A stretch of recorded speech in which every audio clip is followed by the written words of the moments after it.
Alors, je vais vous présenter M. André Coupet, bienvenue.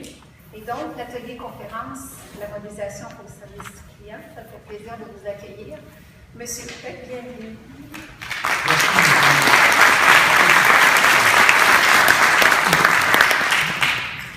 Chers amis du Québec, bonjour.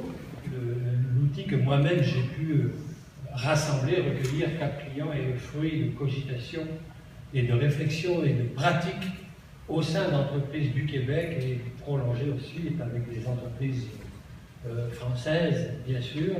Et donc, ces sujets-là vont être aujourd'hui présentés autour de ce concept de mobilisation, un concept qui certainement vous passionne, vous intrigue, vous dérange peut-être depuis de nombreuses années, mais je puis vous dire qu'il va encore vous déranger encore longtemps.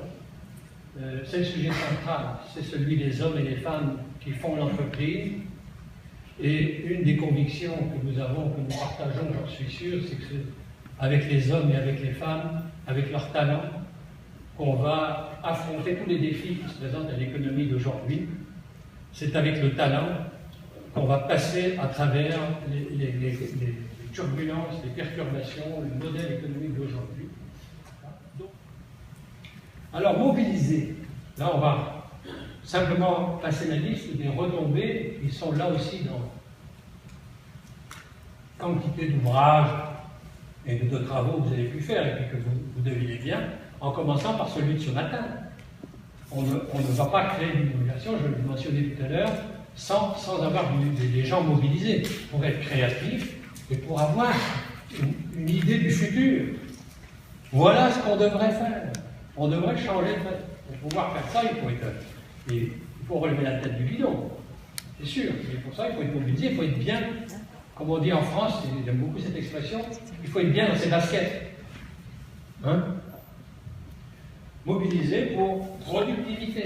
Il y a des tas d'études qui démontrent qu'un niveau de mobilisation médiocre donne un rendement en termes de production au niveau du processus, hein, faible, alors que le personnel mobilisé, il est attention, il est beaucoup plus efficace, et il peut donner aussi du surtemps. On n'a pas fini, on donne une demi-heure, on s'en fout, on travaille le dimanche, et puis voilà. On aime ça. On dit bien que ce n'est pas toujours le cas. Hein? C'est des facteurs de démobilisation. Allez. Le troisième, c'est la qualité. La mobilisation, c'est le moteur de la qualité. C'est clair. On fait bien du premier coup quand on est mobilisé. C'est un des critères, un indicateur de performance dans toutes vos entreprises. Vous devez faire bien la bonne réponse au téléphone du premier coup, dans les centres d'appel, n'est-ce pas? Toutes les démarches d'amélioration et la prévenance. La prévenance, c'est quoi? C'est une attitude, un comportement extraordinaire de la part des employés qui vous voient comme client et qui pensent vraiment à vous, à propos. Il faudrait que je vous donne ce conseil parce que si jamais ça arrive, ça, la semaine prochaine, la semaine d'après, vous pensez à ça, faites ça. C'est une attitude extraordinaire et le client, ah, génial. Et pour avoir ça, qui est une fabuleuse expérience client, il faut du monde extrêmement mobilisé pour que je me mette dans la peau du client. Et ceci, à chaque coup de téléphone, à chaque passage du livreur, pas se mettre là, faire de la prévenance, ça s'écrit facilement sur un bout de feuille. Nous, notre entreprise, on est prévenant. On est sympa, on est rapide, on est prévenant. Attendez, là. Avec quel monde? Avec du monde moyennement mobilisé? Non. 100% mobilisé. Bon, la gestion, la GRH, la gestion des ressources humaines, avec des gens mobilisés, on a beaucoup moins d'absentéisme, on a beaucoup plus de facilité de recrutement, on a de la loyauté du personnel, et évidemment, on a du monde en santé. Les médecins ont fait la corrélation, le monde qui aime son boulot tombe moins malade que ceux qui détestent leur boulot. Il y a plein d'articles là-dessus. Enfin, la retombée de la mobilisation, c'est quand on veut faire du changement. On veut fusionner, on veut s'agrandir, on veut au contraire changer toute une équipe. Avec du monde qui n'est pas mobilisé, bien, vous allez avoir des réactions d'ordre social. N'est-ce pas? Et peut-être même du coulage, de la contre-marque dans les rayons du magasin, etc. Et enfin, tout projet de philosophie participative qui nécessite un décloisonnement. Ça aussi, c'est un thème que je vais aimer dans les entreprises. Et comment décloisonner? Si j'ai du personnel mobilisé, ça ira beaucoup plus vite. Pourquoi utilisons-nous le mot mobilisé? D'ailleurs, plus au Québec qu'en France ou qu'aux États-Unis. Et puis, au fil du temps, les mots ont évolué. Gallup, qui est le champion du monde des sondages depuis 1930, parlait dans ses études autrefois de satisfaction. Herzberg, le grand auteur américain, a parlé évidemment de motivation. Beaucoup de firmes de ressources humaines parlent d'engagement. Alors, les mots sont importants, et évidemment, je préfère le mot mobilisation. La satisfaction au travail, c'est finalement la résultante d'un certain confort. Je suis satisfait, j'ai des bonnes conditions, on me fout la paix, tout va bien, ma boîte c'est bien, c'est bienveillant. D'accord? La motivation c'est plus intéressant. Là je suis motivé, j'y vais, il y a de la dynamique. Je suis vendeur, représentant commercial, ils m'ont donné une super bagnole, j'ai des bonnes rémunérations, je fonce. Vous m'entendez dire je. La motivation est toujours reliée à des critères individuels. C'est le discours du jeu. Alors que la mobilisation, on est mobilisé ensemble. La mobilisation, c'est le discours du nous. Bien sûr, la mobilisation est inspirée par une vision. On est mobilisé pour quelque chose. Pour une stratégie, pour une ambition. On veut être les premiers ici, on veut arriver avant le concurrent, etc. Et on se mobilise. N'est-ce pas? Alors c'est beaucoup plus intéressant, c'est le discours du nous, et tous ensemble. Quand un pays mobilise, comme on disait autrefois en 14, la France mobilise, il y avait des affiches comme ça. Ça voulait dire quoi? L'adversaire, il est là de l'autre côté du Rhin, et toutes les forces vives du pays sont mobilisées. C'était ça que ça voulait dire. Pas seulement des jeunes gens qui allaient devenir des combattants, des soldats, mais les fermiers, les boulangers, les industries étaient toutes mobilisées au service de la guerre. Et donc la mobilisation, c'est un terme rassembleur autour d'une ambition commune. L'engagement, lui aussi, découle quand même très fortement d'une vision. On est engagé pour une cause, on est engagé, ça peut être d'ailleurs pas seulement pour une entreprise, on peut être engagé sur un mouvement politique, une idéologie, peu importe. L'engagement, c'est extrêmement fort, il y a de l'adhésion. Mais ça peut s'arrêter là. Il n'y a pas le moteur et l'action qu'il y a dans le mot mobiliser, je préfère le mot mobiliser, et la différence vient du style de vie, de gestion, c'est ce que j'appelle l'atout cœur. Pour résumer l'intangible qui fait qu'on se mobilise. Et d'ailleurs, on peut se mobiliser uniquement parce que c'est sympathique avec l'équipe, on est bien ensemble, on y va. On se comprend, on y va. La vision, je ne la connais pas trop, mais j'ai envie d'aller avec lui. Voyez-vous? Donc il y a une adhésion charnelle qui vient du cœur, de l'estomac, des émotions, en général. C'est formidable, c'est emballant. Voilà, on y va. Où on est bien ensemble, on y va. Donc là, vous voyez la différence entre les différents termes, et je pense que c'est signifiant pour vos employés. Utilisez le bon terme. Il y a pire que satisfaction, et étudier les catastrophes, les malheurs dans mon entreprise. Les entreprises qui vont très mal, et là on étudie les risques psychosociaux. J'espère que vous n'en êtes pas là. Et personnellement, dans le discours de cet après-midi, ça ne m'intéresse pas. Ce qui m'intéresse, c'est des entreprises ordinaires où les choses se passent relativement bien, mais où le niveau de la température est plutôt tiède. Ce qu'on veut, c'est de la chaleur. C'est ça qui nous intéresse. Ça pourrait, s'il y a un risque de conflit, il ne faut pas faire des études de mobilisation par l'approche client quand on est à la veille d'une grève. Alors là, non, je ne vous conseille pas, vous allez tout mélanger et vous aurez des résultats nuls. Allez, définition, donc vous voyez bien qu'on mettra dans le mot mobilisation, non pas un truc intello, mais de la mise en mouvement. On part, on a de l'énergie. Voilà, le mot-clé dans la mobilisation, c'est de l'énergie. Combien d'énergie? Ça chauffe ou ça chauffe pas? N'est-ce pas? Au service d'un résultat. La mobilisation, quelle qu'elle soit, peut avoir 36 résultats. À nous de choisir. Mais c'est évidemment celle de chaque individu, de mon équipe dans laquelle je vis et de mon entreprise. Bon, là, après, vous avez, là, je vais vous mettre un peu plus en mathématiques. Ça fait plus sérieux. Mobilisation est une fonction du sens, de la motivation et des capacités managériales. Alors, je disais tout à l'heure, on peut se mobiliser pour toutes sortes de choses. À quelle fin? Quel est le projet porteur de votre? Et il peut être bien différent. Selon les entreprises, selon le secteur, selon la maturité du secteur, etc. On peut avoir un projet porteur qui va être l'innovation. Constamment l'innovation. 3M, Apple, Microsoft, compagnie de cirque et 7 doigts de la main, que j'ai vu il y a quelques semaines à Paris. Formidable. Hein? Magnifique. Plein d'imagination. Incroyable. Cirque québécois, chapeau. Il y en a beaucoup. Bon, l'excellence opérationnelle. On veut être la compagnie la plus fiable dans le domaine de la distribution, etc., de la répartition dans le monde. FedEx, Amazon, Club Price, c'est Costco maintenant, c'est ça le nom, hein, vous voyez, j'ai des vieux souvenirs.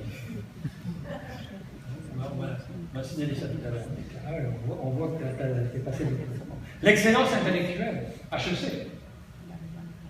On veut être la première école en Amérique du Nord ou dans le monde, que sais-je. On veut le journal Le Monde. Le journal Le Monde, c'est l'excellence intellectuelle. Le client au journal Le Monde, je peux vous dire, il s'en tape. Hein. Moi, j'étais client du journal Le Monde, je ne cesse de m'engueuler avec le service à la clientèle. Mauvaise livraison, mauvaise adresse, et tout, je me dis qu'ils sont impolis, ils sont arrogants, ils sont... Mais c'est un journal qui vise l'excellence, il pourrait s'occuper du client. Bon, mais qui disait, hein, voilà, c'est l'excellence de contenu dans ces boîtes-là, la mission humanitaire. Les Restos du Cœur en France, les Centraide ici, UNICEF, voilà une mission humanitaire qui anime et qui mobilise tout le monde. Chaque personne qui travaille là-dedans est mobilisée là-dessus. Ou, et c'est là évidemment que nous revenons à notre domaine chéri, l'approche client. N'est-ce pas? L'expérience client à la manière de Nespresso, Club Med, Galerie Lafayette, etc. En fait, ce qu'on voit, c'est que ce projet d'entreprise, il induit la culture de la maison. C'est évident que la culture d'Apple n'est pas la même que chez Amazon, chez FedEx. La créativité, la liberté de penser va être infiniment plus grande dans une compagnie d'innovation que dans une boîte où on demande des militaires, des exécutants, qui arrivent à l'heure pour livrer le colis à tel endroit.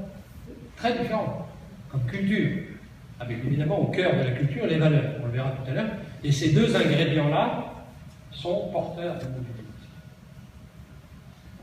Mobilisé par l'approche client, on avance un petit peu de notre déroulé. Je vous mets un adage que vous avez déjà entendu, mais qui est tout simple, comme tous les adages d'ailleurs, mais qui est important pour notre réflexion. Entre client et employé. Ce qui se passe à l'intérieur se voit à l'extérieur. Voilà. Et en gros, qu'est-ce que ça veut dire? C'est que l'entreprise où il fait bon vivre, rayonne. Pas de problème avec ça. Hein, je crois que c'est du bon sens, ces deux expressions. Je vous le mets un petit peu en couleur.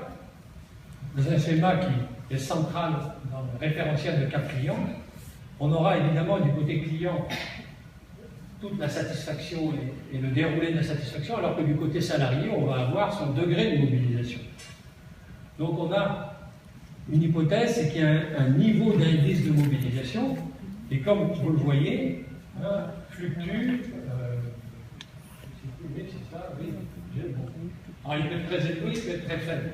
Hein, bien sûr, on va le mesurer après, mais qu'est-ce que ça génère? C'est qu'un niveau de mobilisation X nous génère un état d'esprit qui peut être évidemment différent selon le degré de positif ou de négatif de l'indice de mobilisation.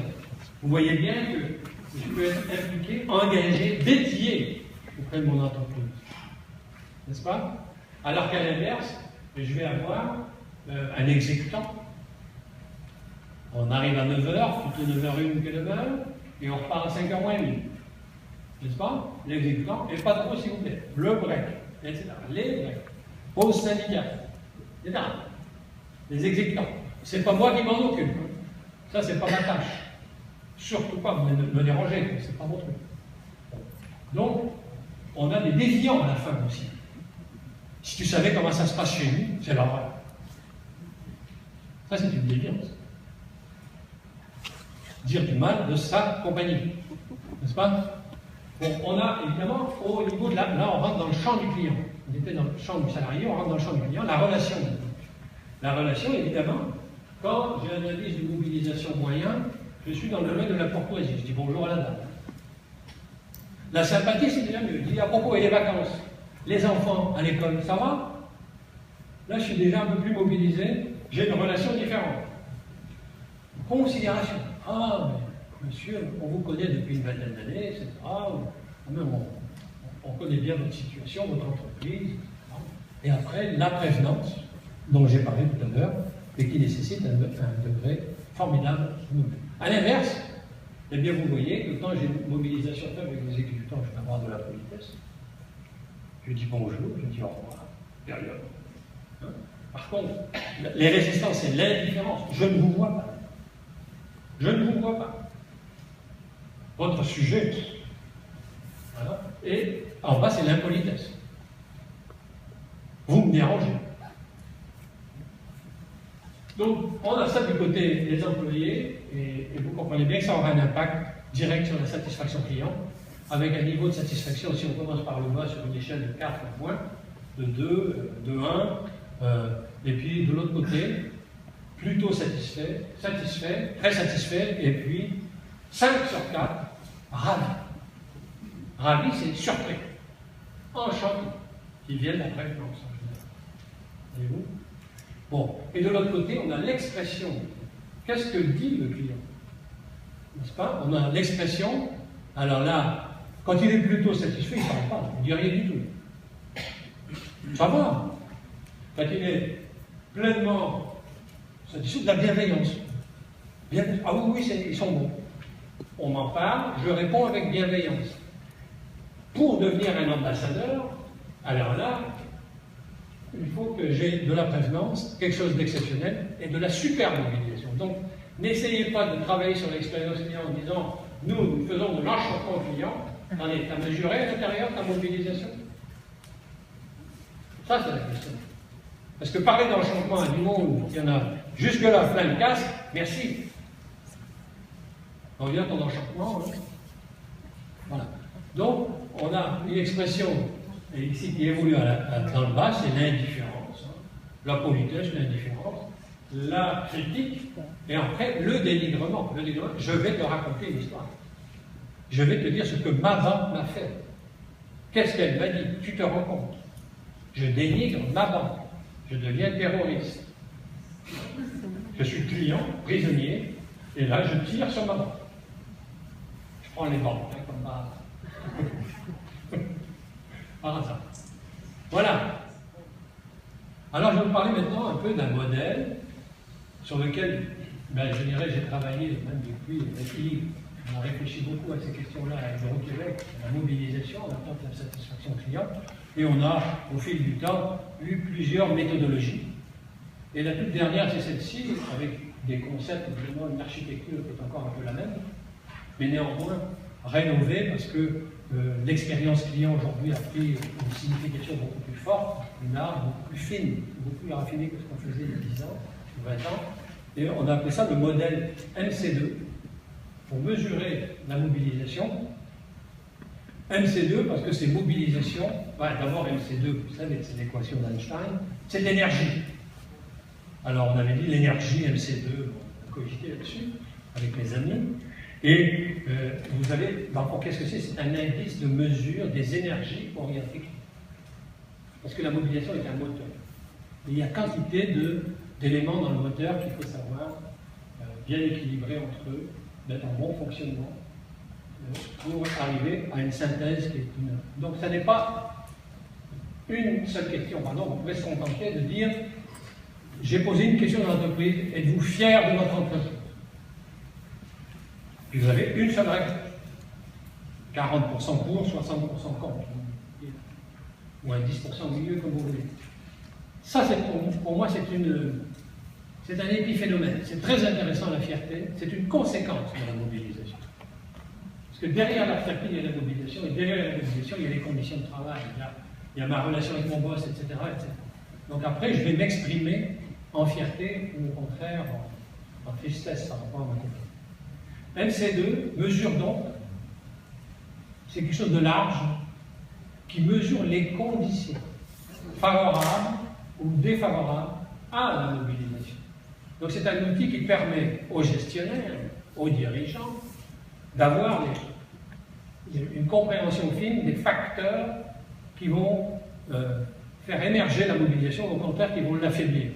Et donc il peut travailler à partir de là avec ses équipes, avec ses collègues, n'importe quoi, il peut bosser là-dessus pour faire monter, pour remonter le niveau de mobilisation s'il était nécessaire. Est-ce que les conditions, alors, grosso modo, on va mettre les conditions autour de 3 grands déterminants de la mobilisation. Est-ce que les conditions sont là pour délivrer une expérience client extraordinaire? Voilà un peu le domaine dans lequel nous nous situons. Le premier déterminant, c'est le vouloir, le second, pouvoir, et le troisième, être. Vouloir, c'est est-ce que les conditions sont là pour que je, moi, secrétaire, moi, patron du service d'informatique, moi, est-ce que les conditions sont là pour que je veuille? C'est-à-dire, est-ce que la vision de la stratégie, ça va, j'ai confiance, c'est clair, c'est intéressant, hein, c'est stimulant. De l'autre côté, j'ai bien compris la place du client dans cette stratégie-là. Là, nous, on fait finalement une place au client qui est majeure et les valeurs de la boîte. Deux, est-ce que pour que je puisse, et là on est évidemment encore dans les moyens, les marges de manœuvre, les marges de manœuvre. Est-ce que j'ai les bons outils? Est-ce que on a les bons chariots pour porter les caisses dans le supermarché? Est-ce que je suis averti? Est-ce que j'ai un téléphone quand il y a une rupture en arrière, etc. On ne me le dit pas, on n'a pas l'information, etc. Et puis, est-ce que j'ai la possibilité de dire, ben, il nous manque des fraises, je m'en vais en chercher dans le magasin à côté avec ma voiture? Ou avec la camionnette, comme ça, je n'ai pas besoin d'aller voir le boss pour dire il nous manque des fraises. C'est pas possible. Voilà. Et ainsi de suite. Être, pour que je sois. Je reviens sur l'expression de tout à l'heure, bien dans les baskets. Bien dans les baskets, ça veut dire sérénité. On est confortable, on n'a pas toujours quelqu'un sur le dos, hein, on n'est pas contrôlé chaque minute, on a des conditions de travail et c'est convivial en termes, c'est sympa, c'est cool. Hein, en termes de la génération Y. Bon. Voilà. Mais vous voyez bien que les maîtres mots finalement de la mobilisation, ça doit vous apparaître logique, la mobilisation vient de la stimulation. Le mot anglais n'est pratiquement pas substituable, empowerment. Hein, responsabilité, responsabilisation, on est toujours mal à l'aise. On préfère encore dire empowerment, on a le pouvoir d'agir, hein, et la considération. Voilà les 3 moteurs finalement de la mobilisation. C'est structuré, voyez-vous, on part de droite à gauche de façon logique. Il y a un indice global pour l'ensemble de l'entreprise ou pour un département, n'est-ce pas? Avec une valeur, nous aurons 3 indices, un pour le vouloir, un pour le pouvoir et un pour l'être. Derrière ces 3 déterminants, il y a 10 composantes. 4 pour le vouloir, 3 pour le pouvoir, 3 pour l'être. Je vais vous en parler tout à l'heure. Et derrière ces 10 composantes, il y a 60 questions. Nous allons passer, si vous voulez, à l'analyse par les composantes. Alors, nous avons ici une rosace, et qui est une image qui donne tous les résultats de l'entreprise d'une façon assez détaillée dans le fond, pour faire une belle réunion avec une équipe de direction, avec mon équipe, Je vais aller dans le détail, après question par question, bien sûr. Mais regardez les résultats. Ici, vous avez donc l'indice qui peut appuyer de moins 40 à 0. Tout ce qui est dans la zone rouge, c'est négatif. Donc après, on est dans le positif. Et je vous donne un exemple mathématique. Le résultat global, c'est 29. Le vouloir, lui, il est à plus 50. L'être est à plus 17 et le pouvoir est à plus 12.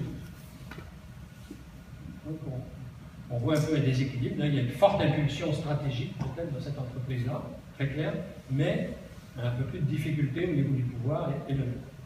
On a après le vouloir avec ses 4 composants. L'impulsion stratégique, client, les deux sont souvent intimement liés, et il peut y avoir d'autres choses que le client comme impulsion stratégique. L'action client, on agit, le sens des valeurs. De l'autre côté, on a, du côté de l'être, 3 composants. La considération professionnelle. Ce que je fais est considéré comme important dans la boîte. Ma considération personnelle. On verra tout à l'heure que c'est un élément, on en a parlé aussi ce matin. Pensée globale par rapport aux individus. Et la reconnaissance, et de l'autre côté, l'autonomie, la collaboration et le soutien. L'outil d'analyse du MC2 de tout à l'heure, etc., ou de tout autre, le gestionnaire est au cœur de la démarche. Cette démarche avec cette étude, cette évaluation, elle n'est pas faite pour une DRH. C'est en second pour une DRH. C'est d'abord fait pour le gestionnaire qui a 20 personnes, 50 personnes, 8 personnes à diriger et qui doit travailler avec ça. C'est un outil de travail. C'est exactement comme la satisfaction client. Ce n'est pas fait pour les gens de marketing, c'est fait pour les opérationnels. La satisfaction client. Après, on peut bosser, on peut améliorer.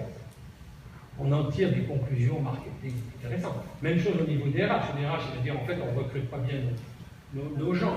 On a des problèmes de recrutement. On va changer la politique de recrutement. Mais, fondamentalement, on fait un outil pour leur permettre à ces gens-là de bâtir leur outil, leur plan d'amélioration sur le plan local. Voilà. Il est ensuite destiné à la direction, comme je l'ai dit. Le président, par contre, est porteur de l'enquête. Il faut absolument que là, il y ait un engagement ferme, une implication de la haute autorité de l'entreprise.